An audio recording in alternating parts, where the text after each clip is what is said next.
Buen día a todos. En el nombre del Padre, y del Hijo y del Espíritu Santo. Amén. Bueno, hoy nos toca terminar el curso que quedó suspendido por razones extrínsecas a su dictado, ¿no? Muy bien. Así que, primero que nada, pido disculpas a quien no haya estado presente en la primera parte del curso y creyendo que hoy empezaba la segunda parte, esté presente, ¿no?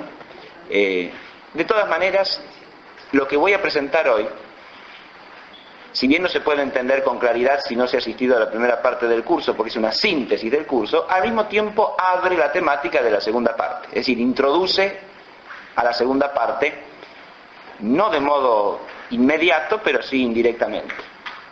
Y trataré de destacar ese carácter introductorio.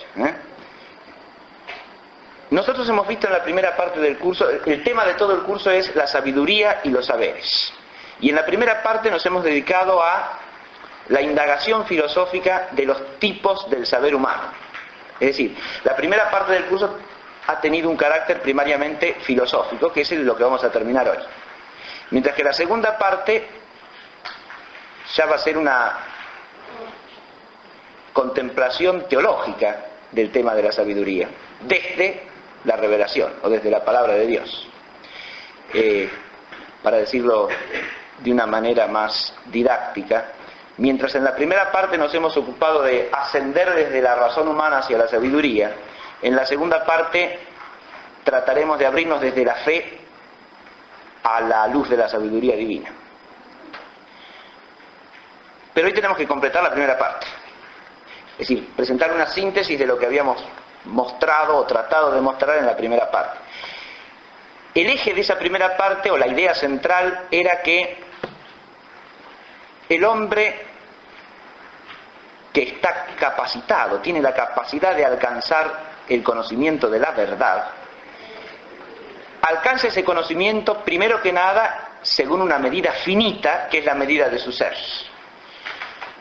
Y en segundo lugar, por vías diversas, es decir, hay distintos tipos de saber, esencialmente distintos entre sí. Y por lo tanto, si algo nos enseña la filosofía en torno al saber humano, es que es un error grave reducir todo saber a un solo tipo de saber. Es decir, caer en un reduccionismo en la esfera del saber. Lo único humanamente sabio en ese terreno viene a ser advertir que cada saber cumple con una función particular propia y que el hombre que ama la verdad tiene que esforzarse por integrarlos a todos en unidad. Y lo que trataremos de mostrar hoy es que precisamente cuando se trata de integrar todos en unidad, y solo entonces, el hombre puede con su inteligencia tender hacia la sabiduría. Y si el hombre no tiende con su inteligencia a la sabiduría, primero que nada traiciona su propia naturaleza, se hace menos que hombre, y segundo, no se abre a la sabiduría verdadera que viene de Dios. Cuando hablo de una pluralidad esencial de saberes, me refiero a los 6 tipos fundamentales que hemos presentado en la primera parte del curso. Primero, el saber por experiencia, o el saber de experiencia. Segundo, el saber vulgar o de sentido común. Tercero, el saber por fe humana. Cuarto, el saber por connaturalidad. Quinto, el saber prudencial. Y sexto, el saber que es ciencia, o por modo de ciencia. A cada uno de estos saberes le hemos dedicado por lo menos una clase. En realidad, casi todos una, y al último 2, ¿no?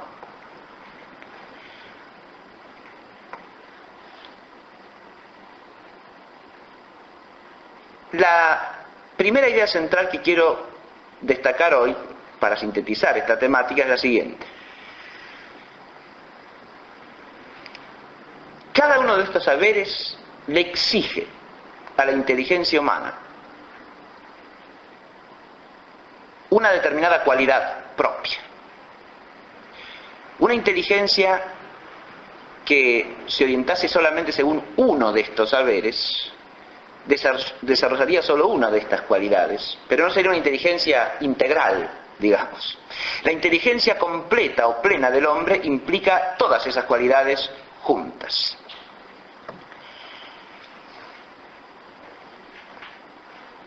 Porque habíamos dicho que cada uno de estos saberes tiene un objeto propio, que vamos a ir recordando ahora brevemente para sintetizar. Pero precisamente el esforzarse la inteligencia por ese objeto propio, por el conocimiento de ese objeto, exige ciertas cualidades particulares. Si ustedes van al cuadrito que yo les he presentado hoy, que tienen en la hojita, en la parte inferior aparece la inteligencia. En la misma línea central, pero arriba, en una línea que lo engloba, aparece el término verdad, que habíamos dicho es el fin natural de la inteligencia. Porque el saber no es otra cosa que el alcanzar la inteligencia, la verdad. Pero la inteligencia humana alcanza la verdad por vías múltiples. ¿Y eso por qué? Porque no puede con un único acto o con un único hábito alcanzar toda la verdad. Siempre conocemos por partes, es decir, cuando captamos un aspecto de las cosas no captamos el otro.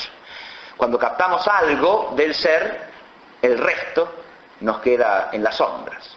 De manera tal que tenemos que captar la verdad por vías múltiples. Entre la verdad, que es lo que el saber alcanza, y la inteligencia, tenemos los distintos tipos de saber. Junto a la inteligencia, los dos básicos. Porque recuerden que esos dos primeros saberes, el saber por experiencia y el saber vulgar, habíamos dicho que eran la base de todos los demás, porque son el punto de partida del que arranca todo el saber humano.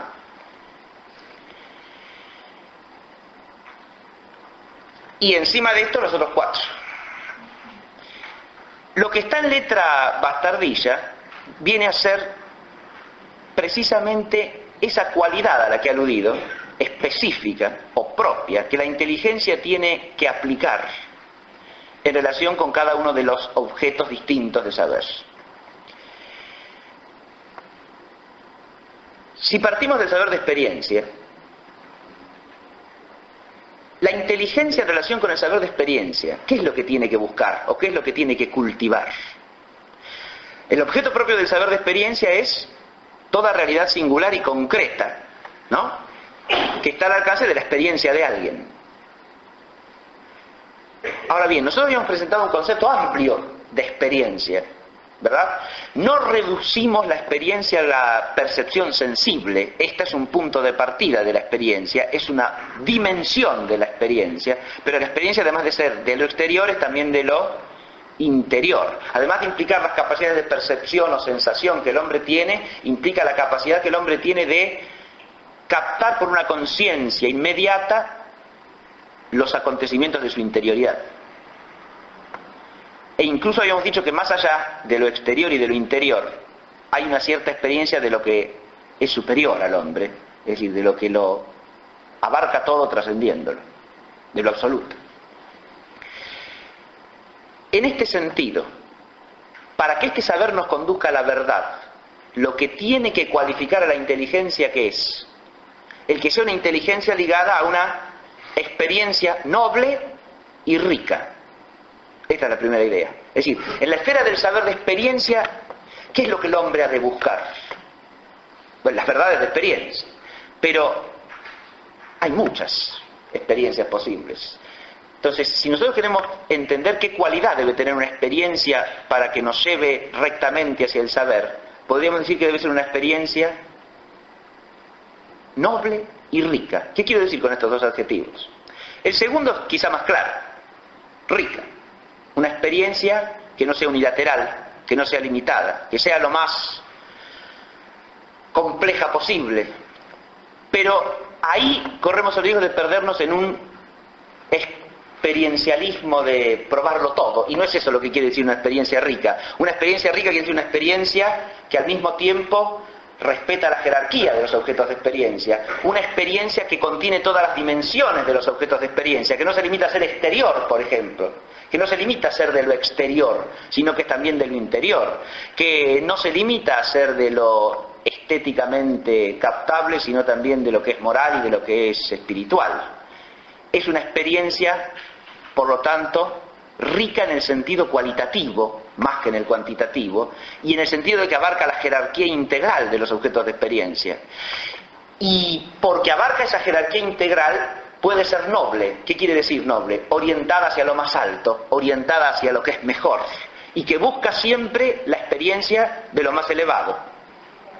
Esa experiencia que es noble y es rica, es la experiencia de una inteligencia que busca la verdad en la esfera de la experiencia. Si nosotros a la inteligencia la desprendemos de una experiencia semejante, en lugar de ir hacia la verdad, tiende hacia la confusión o hacia la oscuridad, que puede envolver también a la inteligencia. Lo que tienen de la inteligencia, que tiene una línea horizontal, ¿no?, a derecha e izquierda, hacia abajo, son precisamente las posibles desviaciones o caídas de los tipos de saber, ¿no?, que le corresponden a cada uno. Fíjense, hay 6 también, ¿no? Y en el caso del saber de experiencia he puesto empirismo y sensismo, ¿no? La primera desfiguración, ¿a qué aludiría? Al reduccionismo que hace de la experiencia el único saber, obviamente. Es decir, esa es una posible desviación, ¿no?, que se da en todos los casos. Convertir a ese saber, que es uno más de una constelación compleja, en el único. En este caso, ese reduccionismo se llama empirismo. Pero a su vez el empirismo puede caer en otra cosa, que es un reduccionismo dentro del empirismo. El empirismo sería despreciar los otros saberes y quedarse solo con lo que es de experiencia, y es una deformidad posible y que se da en muchos casos. Es decir, a mí no me importa más que aquello de lo que tengo experiencia, el resto de las cosas no vale nada.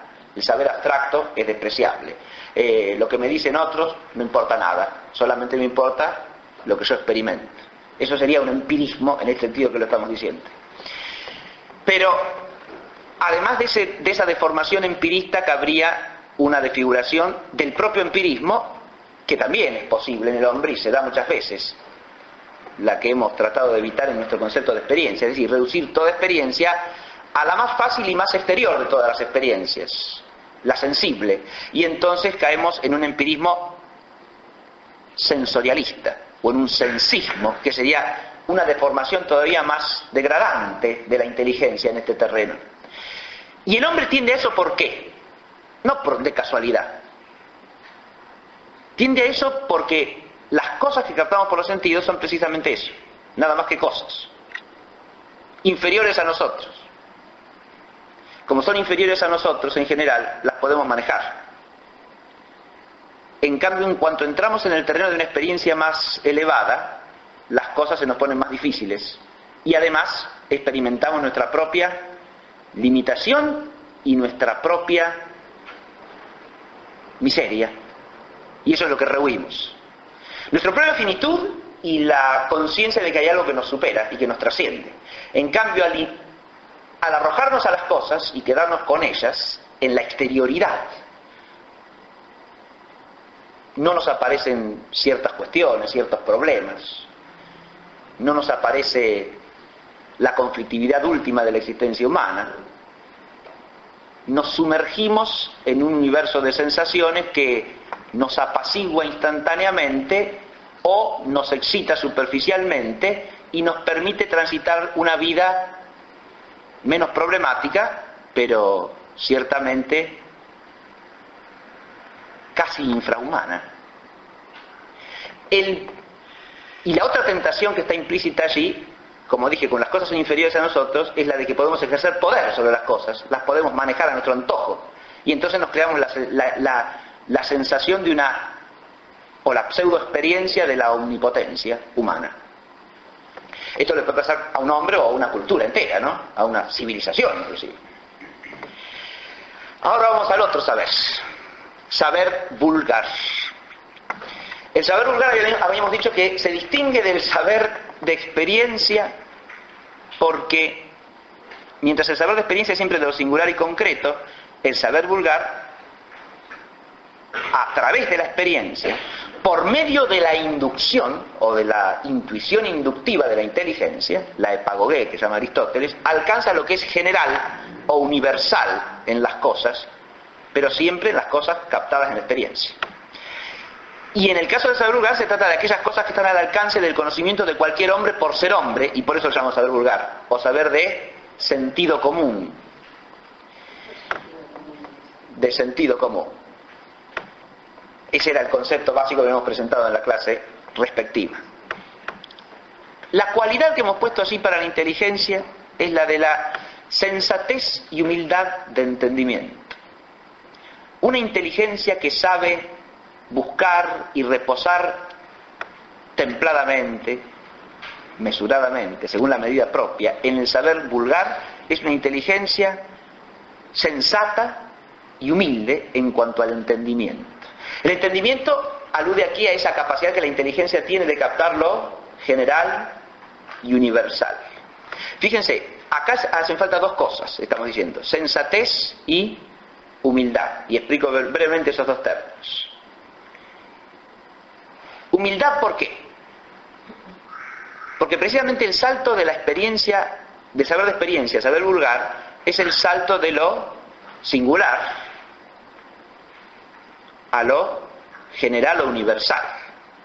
Y para dar ese salto, precisamente lo que la inteligencia requiere es estar arraigada en lo que podemos llamar una básica humildad intelectual. ¿Por qué? Porque el mundo de la experiencia es propio, es de cada quien, de cada uno, es personal, digamos así.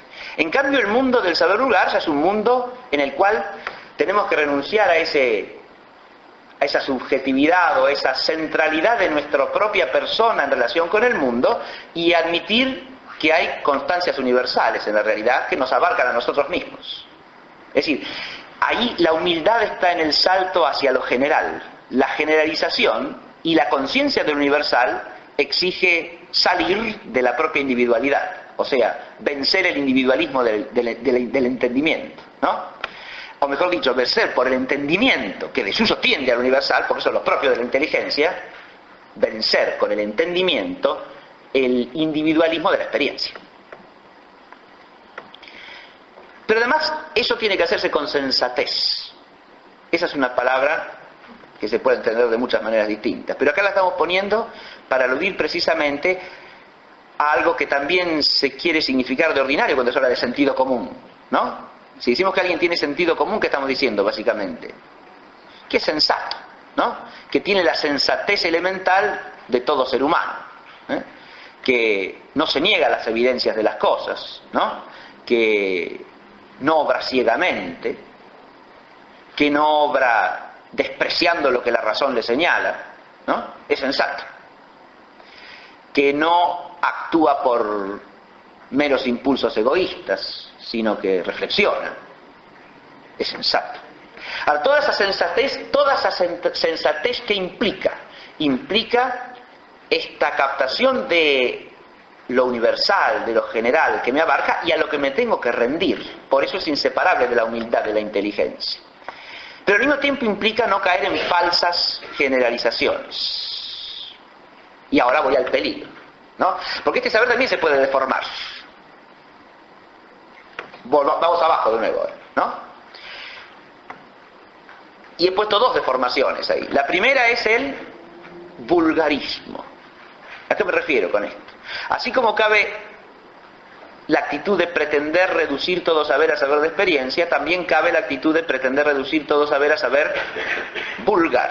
Es una actitud que se ve muy comúnmente cuando los hombres lo que hacemos es despreciar ciertos saberes porque son muy abstrusos, complejos, elevados, solo de algunas personas, y decimos, pero a mí con el sentido común me basta y sobra, ¿no?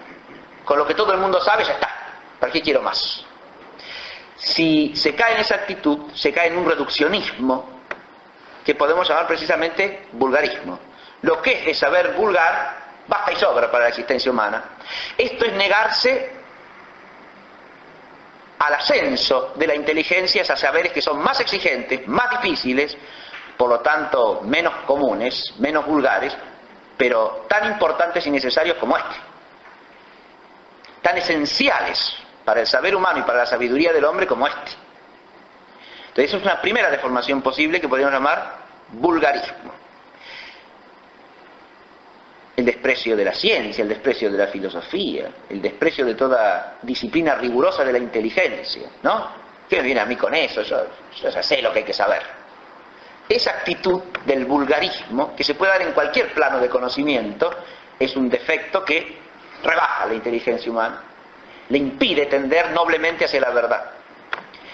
Pero además hay un pseudo saber vulgar, porque esto también es importante. En todo saber por ser humano cabe el error. El saber no es falible por ser saber, es falible porque es humano. Lo que le da falibilidad al saber es que es del hombre, y el hombre es finito, y por lo tanto puede errar. Y junto al saber vulgar auténtico, que lo hay, y es vital para el hombre individualmente y para las sociedades humanas, y cuyo desprecio es una falta gravísima, la del saber, el desprecio del saber vulgar, ¿no? Así como el vulgarismo es una falla grave, el desprecio del saber vulgar también lo es. Pero para apreciar debidamente el saber vulgar hay que distinguirlo del pseudo saber.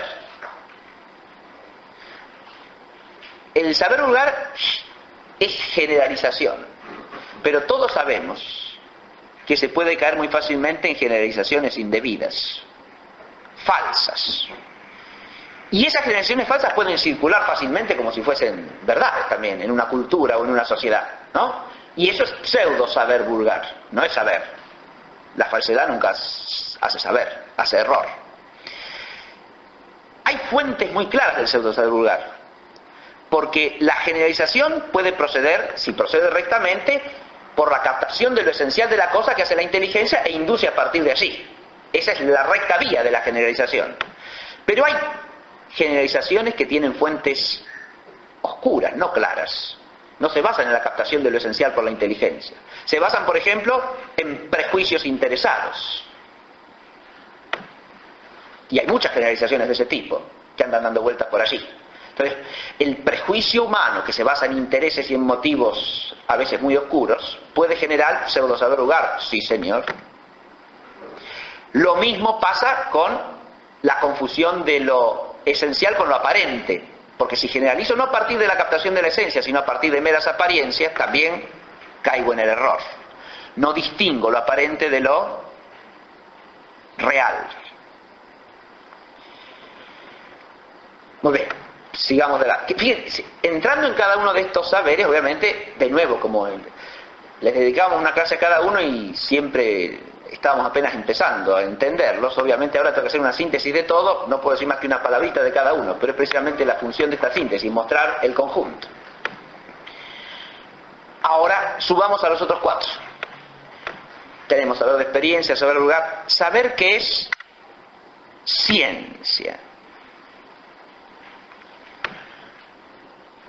El saber que ciencia, habíamos dicho, tiene por objeto lo universal y necesario conocido por demostración. Porque la ciencia se distingue del saber que hemos dicho recién, de la generalización del saber vulgar, en que no se queda en el conocimiento de lo que es general. Busca la causa y el principio por la cual eso que es general es así.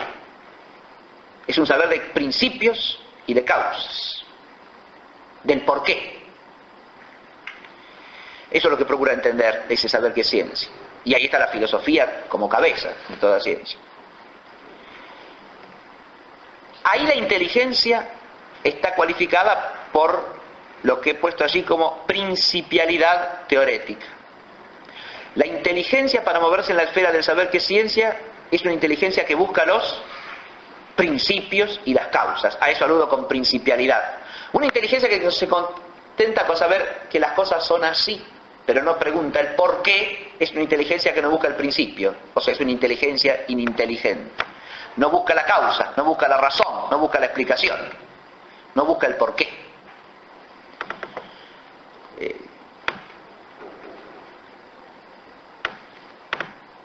sabido de todo el mundo, es saber vulgar, que los niños suelen preguntar el porqué de las cosas, ¿no? Bien.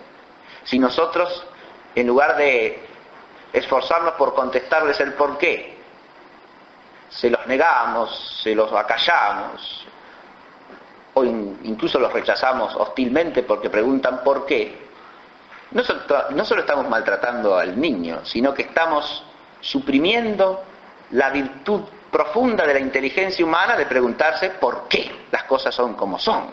Estamos suprimiendo el espíritu de la ciencia, el espíritu de la filosofía, el espíritu de este saber que se pregunta, no cesa nunca de preguntarse. En el niño, empezando por el niño, porque el niño es inteligente, claro, porque es un ser humano. Empezando por el niño que está abriendo los ojos a la realidad y no puede evitar preguntarse por qué. Los adultos a veces evitamos la pregunta simplemente porque nos hemos habituado a que las cosas sean como son y nos hemos habituado a nuestra propia miserable ignorancia o a nuestra propia falta de interés por averiguar más allá de lo que hemos admitido hasta ahí y que nos resulta utilitariamente suficiente para seguir caminando por la calle. Pero esa principialidad, esa búsqueda de los principios, no puede ser tampoco un mero preguntar. La inteligencia que busca la causa o el principio está cualificada por la principialidad, pero una principialidad teorética he puesto allí. El concepto de teoría lo expliqué en la primera parte del curso, y es fundamental en todo el saber humano. Teoría es una palabra griega que dice contemplación o captación, admiración contemplativa del ser que se ha manifestado. Buscamos entender el porqué, pero no en un sentido utilitario. Buscamos entender el porqué para reposar en la luz de la verdad, que es la luz del ser de las cosas. Y esta es la cualidad que hace a la inteligencia capaz de ciencia. La inteligencia capaz de la ciencia auténtica es la inteligencia que busca el porqué de las cosas para saber qué, saber por qué las cosas son como son. Así de simple. Pero eso implica el descubrimiento admirado de lo que está detrás de lo que aparece. Y esa es la actitud teorética, la actitud que busca el fondo luminoso de las cosas, o el trasfondo luminoso de lo manifiesto. Caben aquí deformaciones también, abajo. Pues puse dos, y que es fácil de entender. Primera, el cientificismo. Reducir todo saber a ciencia. Pero de eso ya hemos hablado en una clase ampliamente, así que no voy a volver. La última que tuvimos, ¿no? Antes del receso. El cientificismo sería el reduccionismo en este terreno. Y lo otro que puse es el nombre de positivismo, que aquí no lo tomo como nombre de una escuela en particular, sino como una actitud general. La de degradar la ciencia a eso que acabo de decir recién. No a contemplación de la verdad, sino a un mero instrumento utilitario para manejar la realidad.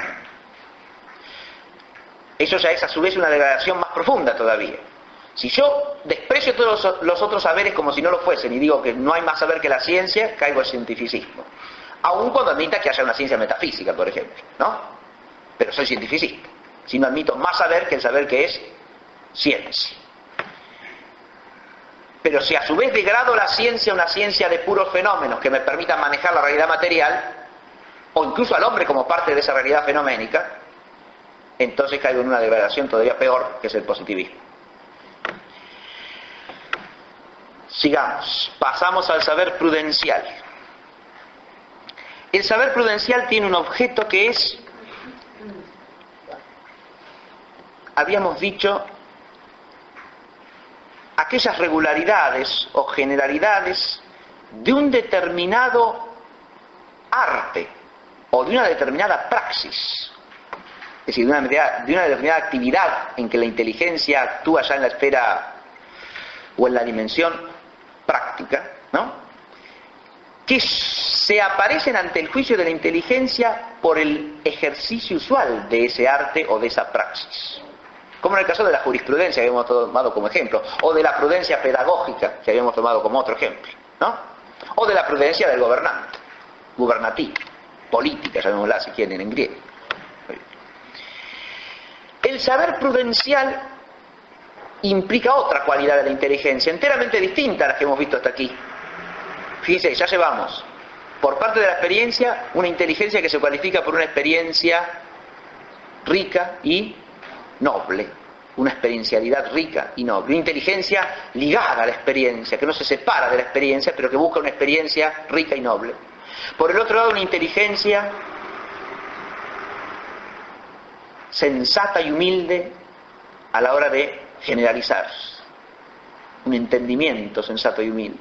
Luego, una inteligencia que busca los principios para reposar en la luz del ser, una inteligencia que se atiene a la principialidad teorética. Pero ahora nos encontramos con una inteligencia que tiene que cumplir con otra exigencia, tiene que estar vinculada dinámicamente, constantemente, vitalmente a la virtud operante. Acá la palabra virtud está tomada en el sentido moral, es decir, con virtud aludo aquí a las virtudes morales, a las virtudes del orden práctico. Una inteligencia que está desprendida de la virtud es una inteligencia que no puede acceder a este tipo de saber, porque el saber es prudencial, implica por lo tanto la virtud de la prudencia y el ejercicio de la prudencia. Y la prudencia presupone todas las virtudes morales. Eso lo explicamos en la clase respectiva, se los recuerdo.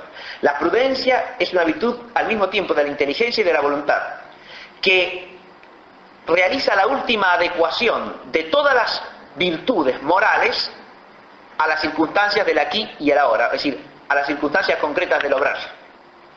Por lo tanto, es una virtud de virtudes. Pero si es una virtud de virtudes, presupone todas las otras. La auténtica prudencia es inseparable de la justicia, de la templanza, de la fortaleza. La auténtica prudencia es valerosa, es fuerte, es justa, es templada, es humilde, es equilibrada. La auténtica prudencia no es ese esperpento casi grotesco que a veces llamamos prudencia y que no es más que una capacidad acomodaticia de sacar la ventaja mayor posible. Eso no es prudencia, en el sentido propio de la palabra. La prudencia es una virtud moral que presupone las otras virtudes morales. Virtud moral e intelectual a la vez, pero presupone todas las virtudes morales porque es lo que le da la última perfección, el último toque, el último ajuste al obrar de la virtud. Y conecta, por lo tanto, a la inteligencia con la vida moral. Si nosotros prescindimos del saber prudencial, estamos prescindiendo de la conexión viviente entre la inteligencia y la esfera práctica. Y la esfera práctica se rige por la inteligencia. Pero la inteligencia, para llegar a la verdad completa, necesita también de la virtud moral. Las deformaciones básicas de este saber las tienen abajo. Y he puesto dos cosas ahí: pragmatismo y exitismo. Con el primer nombre estoy aludiendo a la idea de que precisamente solo el saber que está vinculado con la praxis, con la práctica, vale. Todo lo demás es despreciable. Ahora caemos en un reduccionismo opuesto al del cientificista, digamos así. El cientificista se embebe en su teoría y desprecia el resto de la realidad humana, pero el pragmatista hace lo contrario, ¿sí? Se atiene solamente a la esfera del obrar y desprecia la contemplación de la verdad, como si no tuviesen nada que ver la una con la otra, cuando en realidad el desprecio de la una y de la otra parte siempre disminuye la plenitud del saber que se trata de cultivar. Un cientificista alcanza mucho menos verdad que el que respeta la praxis, y un prudente pragmático es mucho menos prudente que el prudente que respeta la ciencia, porque no respetar el equilibrio de todos los saberes es imprudente, claro. Entonces va a haber saber prudencial sin prudencia. Pero abajo puse otra deformación todavía peor, que es el exitismo, porque este saber prudencial puede caer en esa desfiguración que dije hace un rato de la prudencia. Al desvincular por el pragmatismo a la prudencia de la verdad completa, se puede caer fácilmente ¿en qué? En convertir a la prudencia en un mero instrumento práctico de obtener ventajas, ¿no? Esta ya es la prudencia del viejo Vizcacha, a la que habíamos aludido en nuestra clase, ¿no? Hacete amigo del juez, no le des de qué quejarse, porque siempre es bueno tener el palenque, andir a rascarse o algo parecido. Muy bien. Esa es una pseudo prudencia puramente acomodaticia, ¿no? Ahí no hay prudencia, ahí hay un esperpento de prudencia. Y no hay vía de saber prudencial posible por ahí, ¿no? Vamos ahora al saber con naturalidad. Acá otra cosa, otro horizonte de la inteligencia. La inteligencia en el saber por con naturalidad, que estaba ligado esencialmente, dijimos en la clase respectiva, a la poesía, ¿no? A todas las formas de la poesía y del arte humano, ¿no? Acá la inteligencia es una inteligencia que está ligada esencialmente a otra cualidad fundamental del espíritu, que es la poeticidad afectiva, así hemos puesto, ¿no? Poeticidad aquí alude a ¿qué? Precisamente a esa capacidad del hombre de descubrir a través de su creación mediante la palabra, primariamente mediante los otros instrumentos que son de alguna manera palabras junto con la palabra, pero a través de la palabra, precisamente porque la poesía primaria es la de la palabra, descubrir por connaturalidad lo que está en el fondo de la condición humana y de la totalidad de la realidad, en la medida en que se vincula la condición humana. Porque el objeto propio, recuerden, del saber por connaturalidad, que es aquello que, siendo participado por el objeto y por el sujeto, es decir, aquello que estando realmente, tanto en el que conoce como en lo conocido, es captado por el que conoce en una especie de reconocimiento de que eso que se da en él realmente está también en lo otro, ¿verdad? Es decir, es un reconocimiento de lo que uno lleva adentro. Pero ese reconocimiento está ligado a la afectividad esencialmente, ¿por qué? Porque lo reconozco merced a la dirección que tiene mi inteligencia hacia eso, en cuanto que mi voluntad se adhiere afectivamente a eso como un bien que aprecia, o como un mal que rechaza por contraposición, obviamente, ¿no? Entonces siempre hay una direccionalidad afectiva que me orienta a la captación de eso que tengo delante. El conocimiento a través del arte está siempre centrado primariamente en esto, en el saber con naturalidad.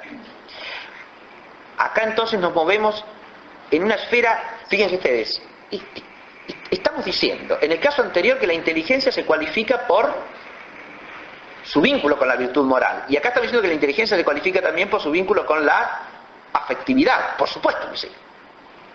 ¿Cómo que no? Una inteligencia que no está vinculada a una afectividad recta y orientada dinámicamente y apasionadamente hacia el bien verdadero es una pobrísima, flaquísima, enferma inteligencia. Una inteligencia que no tiene esta dimensión de la afectividad vinculada a la poesía es una inteligencia disminuida o, mejor dicho, amputada en una de sus dimensiones esenciales, sin las cuales la inteligencia humana en su conjunto no puede ir sanamente hacia la verdad. Bajamos de nuevo y caben deformaciones de esto como de todo, ¿sí? Primero he puesto intuicionismo. ¿Por qué? Este saber por connaturalidad es de tipo intuitivo, claro que sí, no es demostrativo como el de la ciencia, no señor, es de tipo intuitivo, porque implica habíamos dicho, una cointuición, una captación inmediata de lo que yo conozco por familiaridad, porque lo llevo dentro, en lo que se me presenta, ¿no? Pero, y eso, ahí hay una intuición en juego.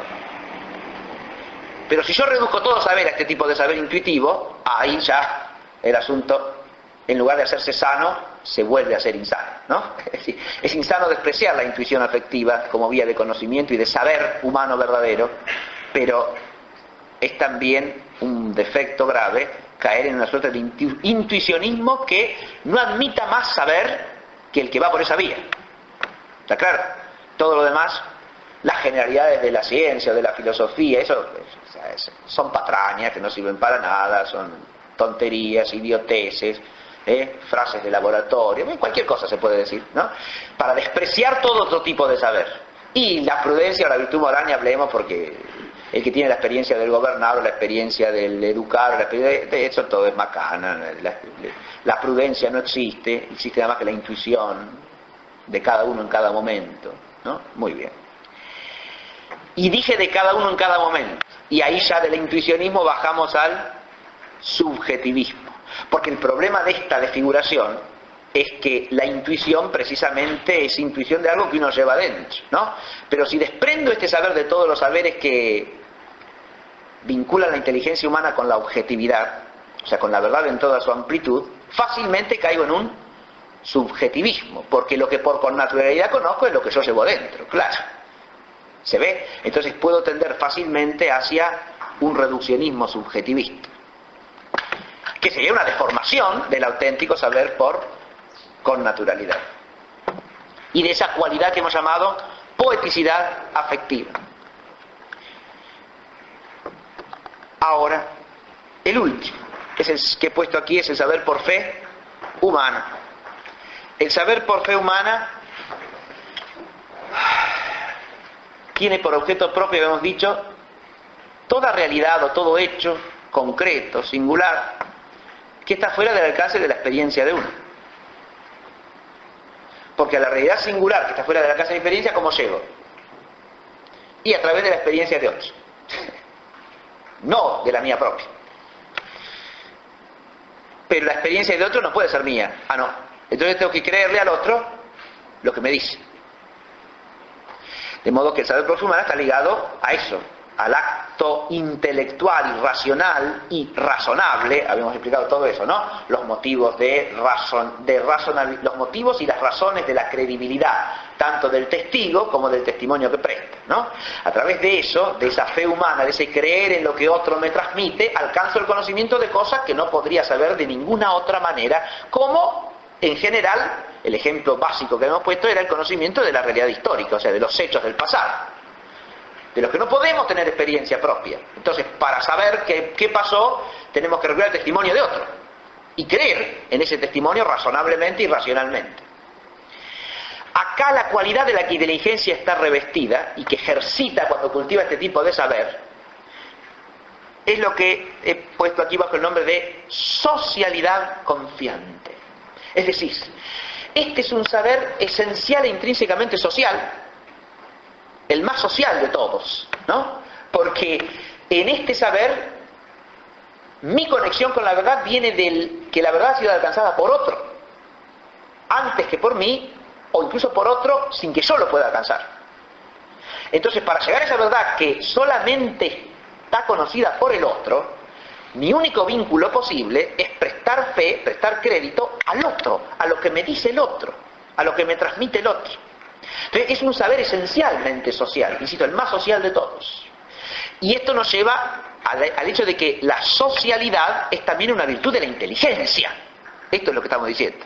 Porque hay un saber fundamental y esencial para el hombre, en el cual la inteligencia, si no está revestida de socialidad, no funciona. Si no admite al otro como socio, no va para ningún lado. Y recordemos que este saber es básico también en relación con la adquisición de otros tipos de saber, ¿no? Porque para empezar a tener ciencia tengo que empezar por creer lo que me transmite otro antes de que yo pueda sacar demostraciones en la ciencia, ¿no? De modo que este saber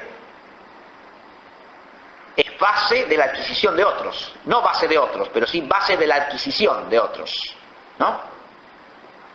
Y a su vez es esencial porque sin este saber no tenemos conocimiento de nuestro pasado personal, del pasado colectivo, de la historia humana. Nada de eso podemos alcanzarlo sino confiando en el testimonio de otros.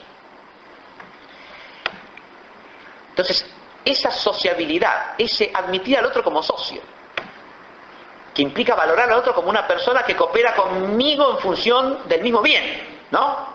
El otro no es un adversario, un enemigo, sino un socio. Implica eso la actitud de la confianza personal, la actitud del respeto de las personas y la necesidad de apoyarse en la veracidad de los otros. Y por lo tanto de ser correspondientemente veraz también, ¿no? Y de ser socio de los demás también. Y entra la confianza aquí, y la confianza tiene que ver con el saber y con la inteligencia, y claro que sí, señor, ¿cómo no? Sin la socialidad confiante, la confianza implica la posibilidad de prestar fe, ¿no? Si no tengo confianza, no presto fe. Y si no presto fe, no sé nada por fe humana. Y si no sé nada por fe humana, de nuevo, soy menos que un hombre, ¿no? Y no vivo humanamente la inteligencia humana. La inteligencia humana no se completa en un solo saber, demostrando por ciencia, teniendo experiencia y conociendo a partir de la experiencia. Se completa en la totalidad de los saberes. Y en este caso, en el caso de este saber es clarísimo eso. Pero también tiene su deformación propia. Abajo. Y he puesto dos palabritas. Una, tradicionalismo. Es decir, no hay más saber que el saber por tradición, o sea, por fe humana. La razón humana, por ejemplo, si trata de demostrar algo, no puede sacar nada del limpio. Conjeturas, probabilidades, incerteza siempre. La única certeza está en lo que me transmite la tradición. Hasta ahí estamos reduciendo todo saber al saber por fe humana. La oposición del cientificismo. De hecho, históricamente el tradicionalismo ha surgido así, como oposición al cientificismo positivista o empirista, ¿no? Eso pasa claramente, por ejemplo, en Europa entre fines del siglo XVIII y principios del XIX.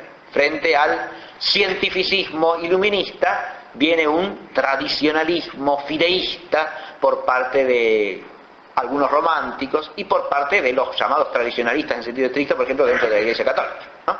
Es decir, el tradicionalismo es un error que suprime el alcance sapiencial, o sea, la capacidad de alcanzar saber auténtico de la razón demostrativa, por ejemplo, la razón por modo de ciencia, ¿no? Tradicionalismo. Y ese tradicionalismo en forma degradada resulta siempre en historicismo, porque el tradicionalismo puede admitir que a través de la tradición se transmiten verdades válidas para siempre, pero a través de la negación de que hay una razón universal que capta por demostración ciertas verdades siempre válidas, uno puede caer fácilmente en la idea de que toda tradición, en cuanto que tradición, hace lo que llamaríamos saber, y entonces el saber va cambiando según las épocas, según las culturas, según la sociedad, y venimos a parar por ahí al reducir todo saber a saber por fe humana, una especie de relativismo historicista. Muy bien. Esto es un panorama para el que se advierta lo siguiente. Ahora vuelvo al centro, al eje, la inteligencia que está acá abajo. La inteligencia por sí sola, precisamente en cuanto a inteligencia humana, ¿sabe? No. Está hecha para saber. Está llamada a saber.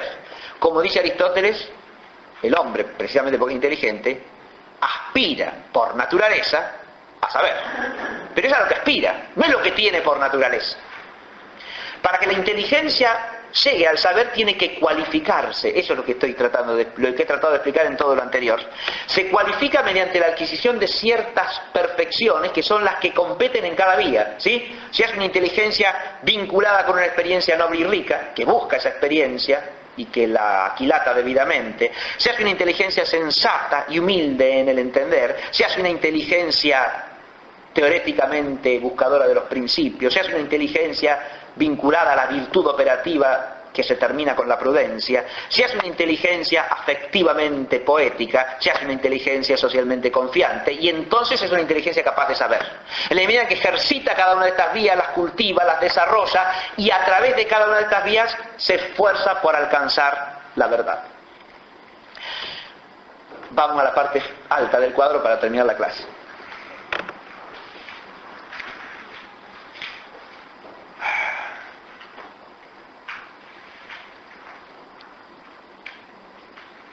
Esta constelación de los saberes humanos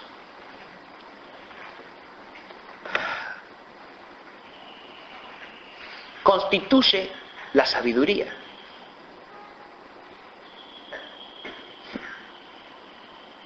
Es lo mismo saber que ser sabio. Esta es la pregunta en que desemboca nuestra primera parte y la pregunta que la conecta con la segunda parte.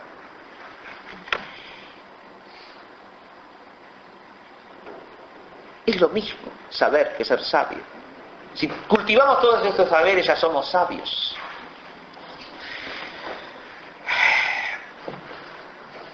cada uno de los tipos de saber tiene una flecha hacia lo alto, ¿no?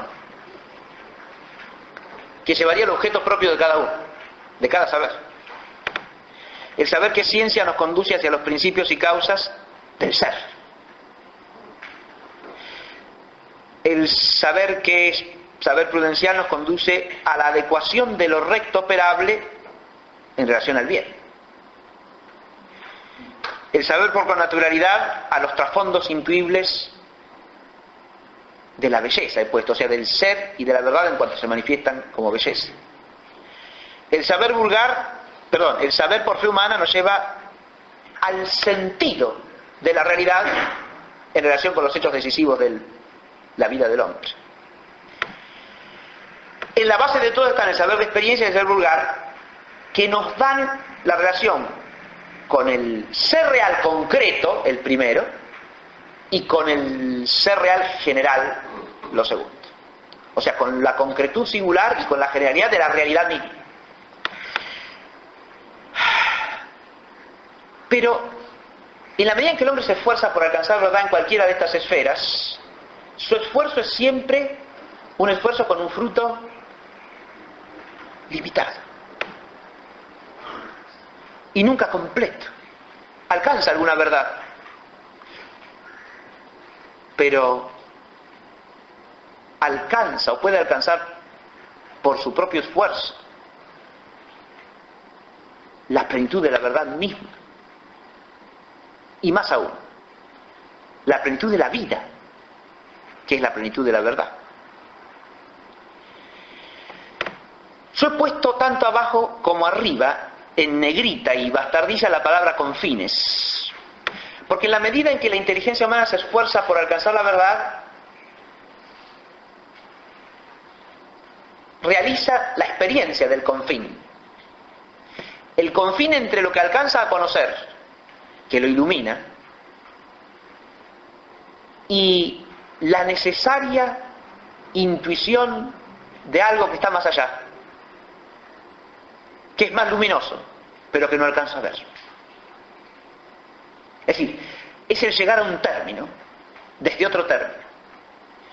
Los saberes básicos nos dan un confín que sería un confín inicial, un punto de partida, porque nos dan el confín de la vinculación con la realidad.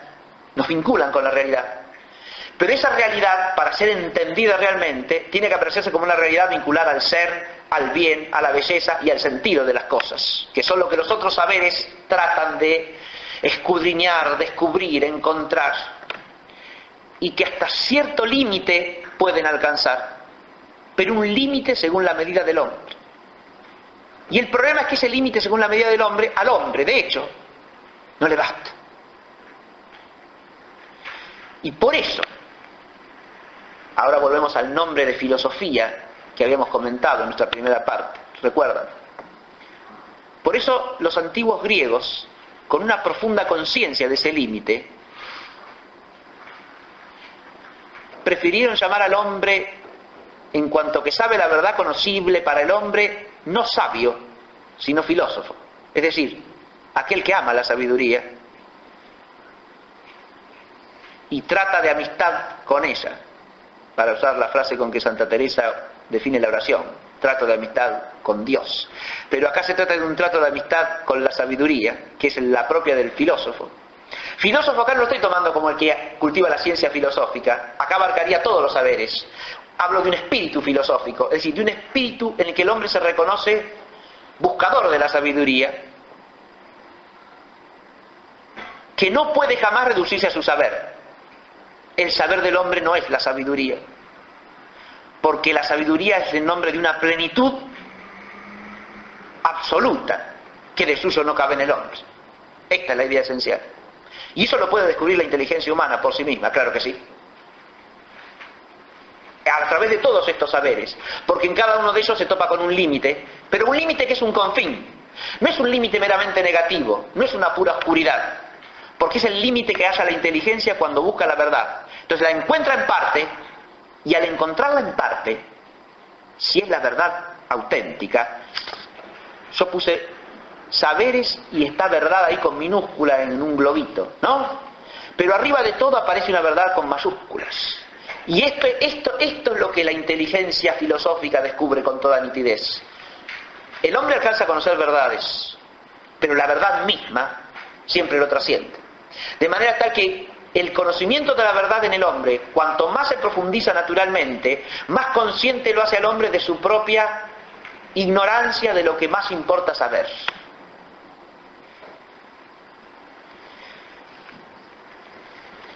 Para terminar la clase de hoy, yo voy a leer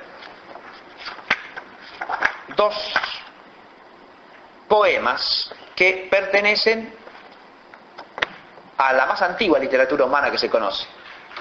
Las 2 civilizaciones más antiguas que conocemos hasta el día de hoy, por lo menos, son la de Sumer en Mesopotamia y la del antiguo Egipto faraónico. Yo he tomado 2 textos de la literatura egipcia. Hay uno por el que voy a empezar,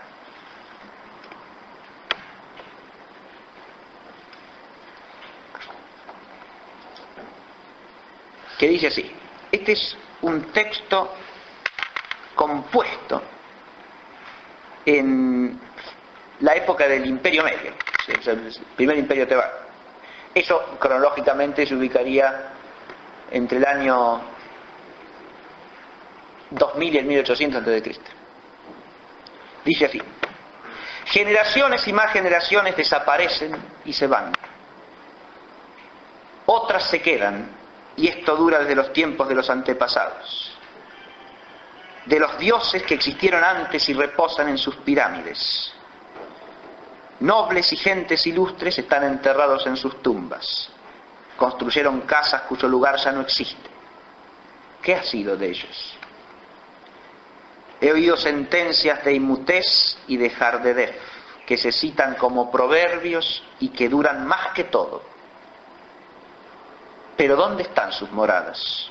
Sus muros han caído, sus lugares ya no existen, como si nunca hubieran existido. Nadie viene de allá para decir lo que es de ellos, para decir qué necesitan, para sosegar nuestro corazón hasta que abordemos al lugar donde se fueron. Por eso, tranquiliza tu corazón, que te sea útil el olvido. Sigue a tu corazón mientras vives. Aclaro que el corazón para el egipcio no significa lo que para nosotros. El corazón en la tradición egipcia es la sede del pensamiento y solo secundariamente de los afectos. No es el símbolo que es para nosotros. Es decir, es la sede de la inteligencia, del pensar. Por eso tranquiliza tu corazón, que sería sosiega tu pensamiento, aclara tu mente. Eso quiere decir. Lo aclaro porque si no se malentiende por completo.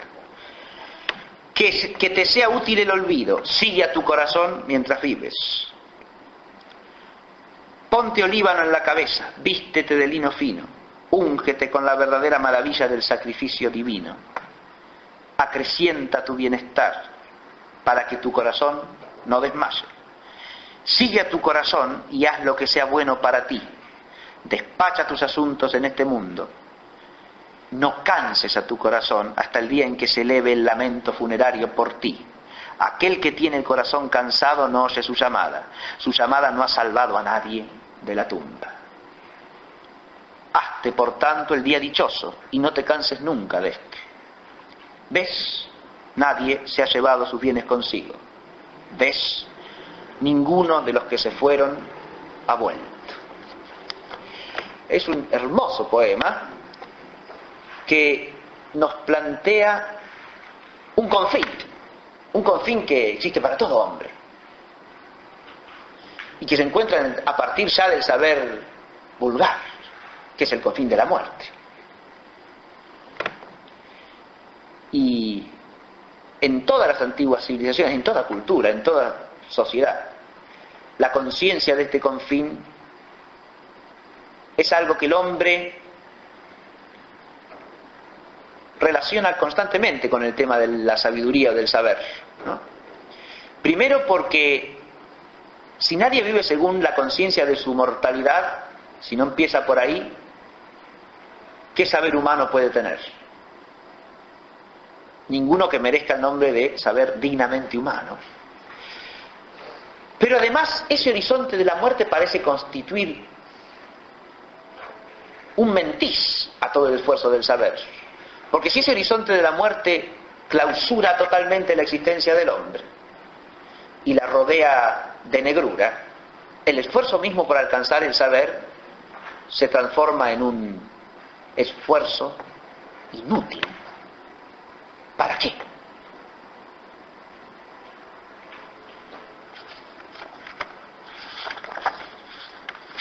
Ahora pasa a otro poema, también egipcio.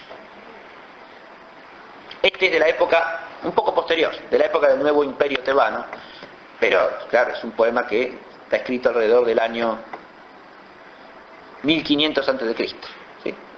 O sea, bueno, este en la historia egipcia es nuevo, digamos, es poema reciente. Dice así: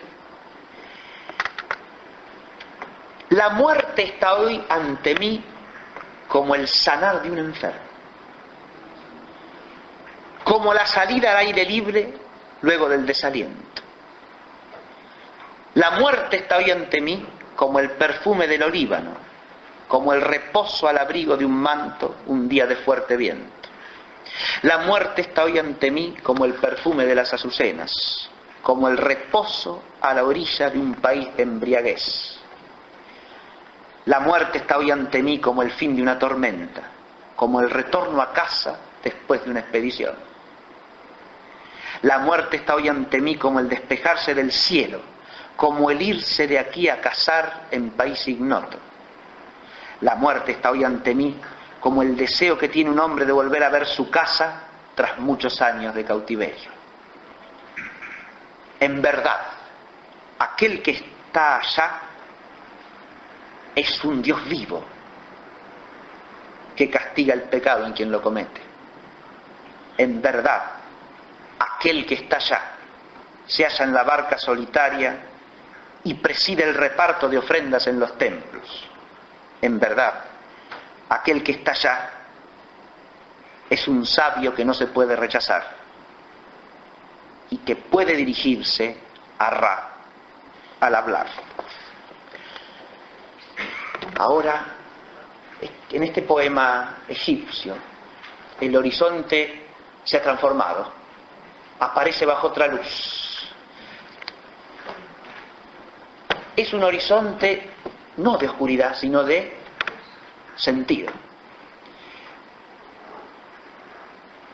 Cuando el hombre busca la verdad, es decir, cuando cultiva el saber, lo que está buscando en última instancia es el sentido. Entonces la pregunta final con que cierro esta clase es esta. Habíamos hecho otra pregunta: ¿el saber humano es la sabiduría? No. Y eso es algo que el saber humano nos enseña, el verdadero, el auténtico saber humano. Pero el saber humano es una búsqueda. Entonces a veces uno está buscando la verdad. Pero la pregunta con que cierro es esta: esa búsqueda, en la medida en que se mantiene como una constante vigilia, ¿no es acaso el don de alguien que nos está buscando? La segunda parte del curso tratará de presentar este horizonte. Muchas gracias.